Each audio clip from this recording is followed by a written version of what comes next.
주 안에 복된 산을 밝았습니다. 오늘 금요일 새벽 하나님 말씀은 사무엘상 15장 28절 말씀을 중심으로 하나님께서는 자기 직무에 태만한 자를 위해서 보다 나은 자, 보다 나은 이웃을 준비하고 계십니다라는 제목으로 말씀을 함께 나누고자 합니다. 오늘 28절에서 주목해야 될 부분은 사무엘이 그에게 이르되 여호와께서 오늘 이스라엘 나라를 왕에게서 떼어서 왕보다 나은 왕의 이웃에게 주셨나이다 라고 말씀하는 표현입니다. 왕보다 나은 왕의 이웃이라는 표현입니다. 사무엘이 왜 이런 표현을 썼습니까? 그것은 사무엘이 이스라엘 자손에게 처음 사울을 소개했던 표현과 깊은 관련이 있어 보입니다. 그때 사무엘은 10장 24절에서 너희는 여호와의 택하신 자를 보느냐? 모든 백성 중에 짝할 리가 없느니라 라고 이스라엘 백성들 앞에서 사울을 이스라엘의 초대 왕으로 세울 때 그를 어떻게 지켜 세우고 어떻게 소개했느냐? 여호와의 택하신 자, 이 사울이라는 왕은 하나님께서 이스라엘을 위해서 초대 왕으로다가 세워주신 이고 많은 백성들보다 비교할 수 없다라고 이렇게 극찬했던 것과 관련이 있습니다. 이는 아직 왕권이 확립되지 않은 상황에서 사울에게 용기를 주고 권위를 세워주기 위해서 사무엘이 한 말이었습니다. 따라서 사울은 어떻게 됐습니까? 왕감이 아닌데 왕으로 세워졌으니까 감사한 일이죠. 당연히 겸손해야 됐습니다. 특히 자신을 그토록 격려해주고 왕권이 확립되도록 애써준 사무엘 선지자 앞에서만큼은 더욱더 겸손해야 됐습니다. 하지만 이후 역사에서 보여준 사울은 어떠했습니까? 마치 나 외에, 자신 외에 다른 인물들은 없다는 듯이 갑자기 목에 깁스를 하고요, 교만해지기 시작했습니다. 처음에는 안 그랬는데 시간이 갈수록 그렇게 변했습니다. 우리 주변에도요, 어려울 때는요, 한 번만 도와줘, 한 번만 도와줘 하다가 먹고 살만 하니까 모른 척하고 아나무인하고 없는 자, 힘없는 자를 이렇게 멸시하고 무시하는 사람들이 왕왕 있습니다. 사람이 참 그런가 봐요. 사울은 어땠습니까? 점점 교만해졌습니다. 처음에는 겸손했는데 겸손히 도망갔어요. 그래서 그의 행실, 특히 아말렉 정벌 전쟁 수행 과정에서 보여준 모습은 교만의 극치를 보여준다고 해도 과언이 아닙니다. 하나님께서 이스라엘 백성들을 공격했던 출애굽 당시에 뒤로 와가지고 뒤통수를 딱 친 아말렉 족속, 하나님께서 400년 후에 아말렉 족속을 완전히 못질러라. 400년 전에 출애굽할 때 이렇게 고약한 짓을 했으니까 이번에 아예 밀어버려라고 말씀하셨는데 아말렉 족속의 왕 아각도 살려주고요. 나는 이만큼 아량과 도량이 큰 사람이다 라고 보여주기도 하고 싶은 마음도 있고요. 다 죽이라고 했는데 좋은 것들을, 노론자들을 다 빼가지고 와서 한다는 말, 핑계 댄다는 말이 하나님께 제사 지낼 때 좋은 거 드리려고요. 시원찮은 거 안 드리고 이렇게 누가 들으면요, 말은 맞는데 하나님의 뜻에는 맞지 않는 거였습니다. 이게 뭐냐? 자기 마음대로 하는 것이 하나님 앞에서 교만입니다. 다른 게 달래 교만이 아닙니다. 하나님 앞에서 내 마음대로 살아가고 하나님의 뜻과 하나님의 생각과 하나님의 길을 전혀 생각하지 않고 그냥 살아가는 것 자체가 교만입니다. 바로 이 교만의 극치가 아말렉 전쟁, 정복 전쟁 당시의 사울의 모습을 통해서 알 수 있습니다. 사무엘도 바로 이러한 사울의 마음을 읽었기 때문에 실상은 사울보다 당신 지금 그렇게 살고 있는데 너무 교만하지 마. 당신보다 더 잘난 사람이 있어. 뛰는 놈 위에 나는 놈이 있어. 당신은 지금 뛰고 있지만 어서 오십시오. 뛰는 놈 위에 나는 놈이 있어. 당신보다 더 나은 인물이 있고 곧 사울의 왕권을 대신할 것임을 선언하고 있습니다.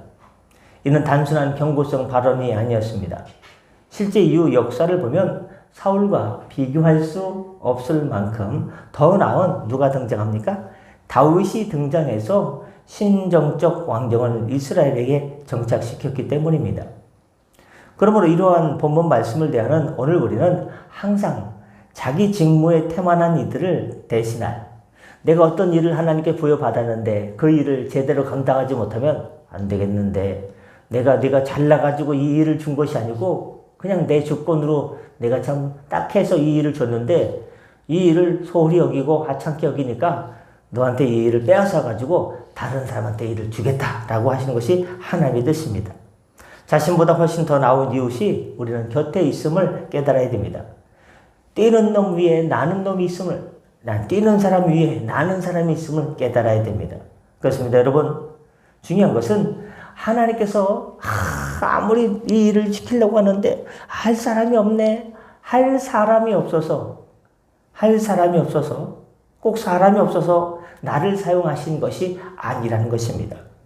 또 내가 남보다 더 빼어나서 사용한 것만도 아닙니다.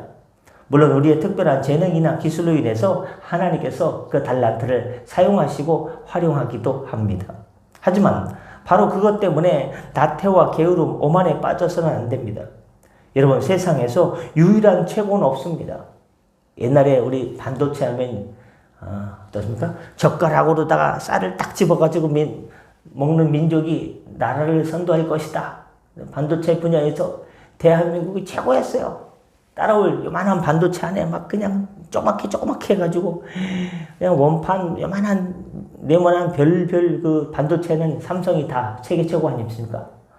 그런데 어느 날 대만이 크기 시작하더니요. 대만의 TSMC라는 반도체가 점점 커져가지고요. 그 비메모리 반도체 뭐 파운드리인가 뭐식인가 하여튼간 대만이요. 이만큼 요만해졌어요. 또 중국의 화웨이도요. 요만했는데 요만해졌어요. 옛날에 우리보다 큰 데가 없었는데. 그래서 지금 TSMC 대만이 지금 최고로 장사가 잘 되고 잘 팔리고 있고요. 그 다음에 화웨이도 많이 팔리고 있고, 그러니까 2등이 삼성 아니겠습니까? 그러다가 최근에는요, 삼성전자가 참 뭐 이렇게 회사가 많이 어려워졌어요. 많이 팔린 것도 없고, 뭐, 계약건도 그냥 있긴 있는데, 하여튼 많이 어려워졌습니다. 애플이 그 반대초를 갖다가 우리나라 거만 쓰다가 대만 거 쓰고, 그렇게 하니까 중국 거는 안 쓰겠죠? 하도 여기 스파이가 많아가지고. 어떻습니까? 옛날엔 최고였는데, 지금은 옆에 더 나은 이웃이 생겨났어요. 마찬가지입니다. 사울이 최고라, 정말로 최고로 달란트를 가졌기 때문에 하나님께서 사울을 쓴 게 아닙니다. 하나님 앞에서 겸손하지 않으면, 오호, 그래, 너 요즘 잘났구나, 네 잘나마서 사는구나, 그래, 그렇게 살으라고 그 일을 딱 뺏어가지고 더 나은 이웃에게 주십니다. 그래서 사울에게 그 떼가지고 이스라엘 나라를 누구한테 줬습니까? 더 나은 이웃인 다윗에게 나라를 맡겨주셨습니다. 그가 계속 겸손했다면 계속 그 나라를 다스릴 수 있도록 은혜를 주셨겠죠. 그렇습니다. 선줄로 생각하는 자는 넘어질까 두려워하고 넘어진 자는 너무 낙심할 필요 없습니다. 하나님께서 세워주시면 일어납니다. 누구처럼? 다윗처럼. 도망자이신 새가 되고 제대로 먹지도 못하고 제대로 자지도 못하고 이렇게 억울하고 비늘하고 이런 불쌍한 사람들, 억눌린 사람들과 함께 지내다가도 아둘람 굴에서 하나님께서 탁 뽑아가지고, 야, 다윗아, 고생했어. 막내 다윗아, 고생했어. 너 이제 그만 있어라. 그래도 됩니까?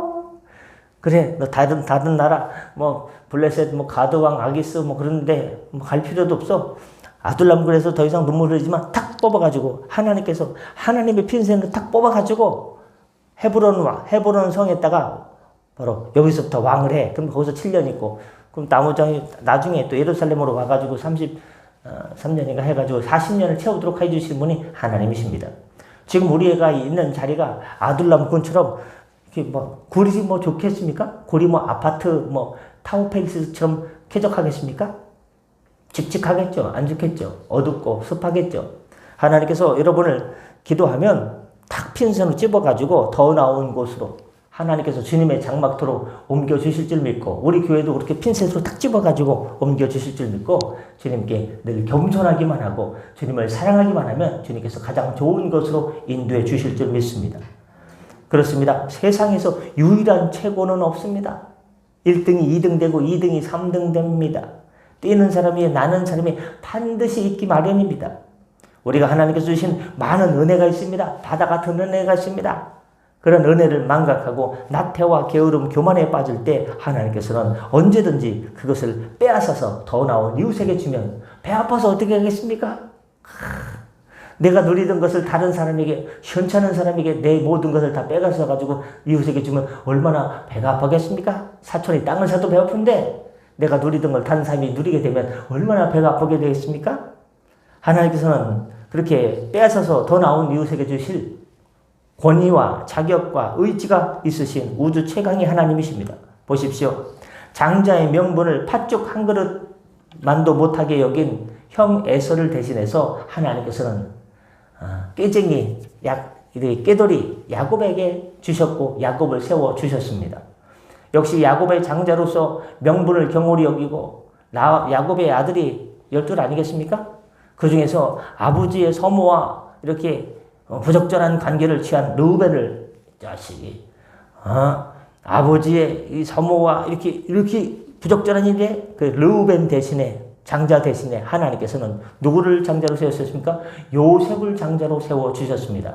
창세기 48장 13절부터 20절에 의하면 심지어 유대인이 복음의 가치를 옳게 분별하지 못하고 내어찰 때 피 묻은 예수님의 십자가 복음, 이 복음이 정말 세계를 살리고 인류를 구원하고 영생과 하나님의 의로 이끌어주는 정말로 최고의 진리 중에 진리인데 유대인들이요 하찮게 봤어요.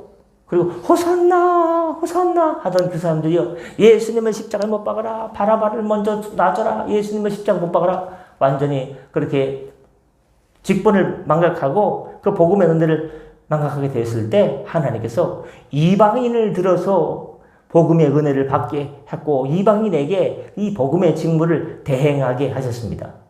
이러한 사실을 밝히면서 사도 바울이 마지막으로 권면한 부분이 로마서 11장 20절부터 21절에 관련된 말씀입니다. 그래서 우리는 그렇게 하나님의 진리의 복음을 유대인들에게 딱 뺏어가지고 이방인들에게 먼저 복음이 전파되게 하고 또 이방인들을 복음의 사도로다 복음의 직분을 주셨다는 것을 생각하면서 이런 말씀, 높은 마음을 품지 말고 도리어 두려워하라. 이렇게 높은 마음을 품지 말고 두려워하라. 하나님이 원가지들도 가지가 있으면요 원가지가 있지 않습니까? 원가지들도 아끼지 아니하신즉 너도 아끼지 아니하리라. 내가 교만하고 자고하고 예수님의 피 묻은 복음, 은혜의 진리의 복음, 인류 구원의 복음을 이스라엘 백성들이 유대인들이 이렇게 소중하게 여길지 모르니까 원가지인 너희들 아끼지 아니하신즉 너희도 아끼지 아니하리라 라고 이렇게 경고의 말씀을 주고 있습니다. 그렇습니다. 말씀 마치고자 합니다. 주님께서 사랑하는 성도 여러분, 오늘 우리가 하나님께 어떤 직분을 맡고 있다고 해서 그것이 영원할 것으로 생각해서는 안 됩니다. 내가 우리 교회에서 이런 직분을 맡고 있고 이런 직분을 맡고 있는데 이게 영원할 것이다? 그런 생각하면 안 돼요. 하나님께서 너 안 되겠는데 너는 오늘까지야 이놈아. 너는 내년까지야. 너는 3년 후까지야. 너는 5년 후까지야. 하나님께서 때와 기간을 딱 정해놓으면 어떻게 되겠습니까? 저는 더 할 건데요. 저는 여기서 더 있을 건데요. 저는 여기서 직분 더 감당할 건데요. 그건 뭐 자기 마음이죠. 근데 하나님께서 안 되겠다 이놈아. 너는 요새 교만하고 자고 해서 안 되겠다. 하나님의 핀셋으로 톡 집어가지고요. 어디 아둘람 그래서 좀 있다 와. 저 들판으로 가서 있다 와. 하고 하나님께서 탁 집어가지고 옮기면요. 가는 겁니다. 어떻게요? 하나님께서 우리 인생의 목 뒷덜미 잡아가지고 가이놈아 하면요. 아이고 아무리 발버둥 쳐도요. 이 뒷덜미 하면요. 어떻게 할 수가 없는 거예요. 그냥 가라면 가는 거예요. 이 원리를 깨달아야 됩니다. 그럼 되겠습니까? 하나님께서 딱 세워주셔서 아들남 그래서 그만 나와. 그만 슬픔의 자리에서 나와. 그만 애달픈 자리에서 나와. 그만 마음이 참 이렇게 엉들린 자리에서 나와. 너 이 자리에 와. 하나님, 저보다 더 나은 이웃들이 주변에 즐비한대요. 저보다 더 나은 은사와 달란트를 받은 사람들이 즐비한대요. 네가 잘나가지고 내가 그 사람들보다 그 위에 너를 세워주는 게 아니고 내 자손들을 그 위에 세워주는 게 아니야. 네가 겸손하고 나를 사랑하니까 내가 세워주는 거야. 네가 잘나가지고 되는 거 아니야. 세상적인 원리로 너에게 복을 주는 게 아니라 하늘의 원리, 신령한 하늘의 복은 하나님을 겸손히 사랑하기만 하면 하나님께서 그에게 신령한 하늘의 복도 주시고 자손들 세워주시고 믿음의 가문으로 아브라함처럼 동서남북 바라보는 땅을 너에게 주는 거야.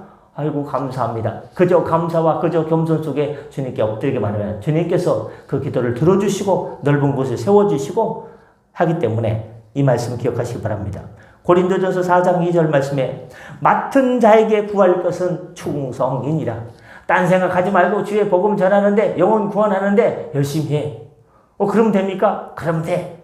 나머지 먹고 입고 사는 모든 문제 내가 다 책임져 줄게. 들판에 배이는 백합화도 자라게 하시고 공중 나는 새도 먹여주시고 하나님께서 허락하지 않으면 하나님께서 허락하지 않으면 참새 한 마리도 땅에 떨어지지 않게 하는데 하물며 너희를 쏘냐? 하나님께서 전부 하나님 아버지께서 책임져 주신다는 믿음을 가지고 다만 맡겨진 자에게 구할 것은 충성임을 기억하시고 영혼 구원하는데 교회를 세워가는데 하나님의 나라를 확장해 나가는데 주님의 복된 도구가 되시기를 예수님의 이름으로 간절히 축원합니다.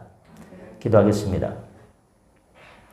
은혜 주님, 예레미야 48장 10절 말씀, 여호와 일을 태만히 하는 자는 저주를 받을 것이요 자기 칼을 금하여 피를 흘리지 아니한 자도 저주를 당할 것이로다. 두렵습니다.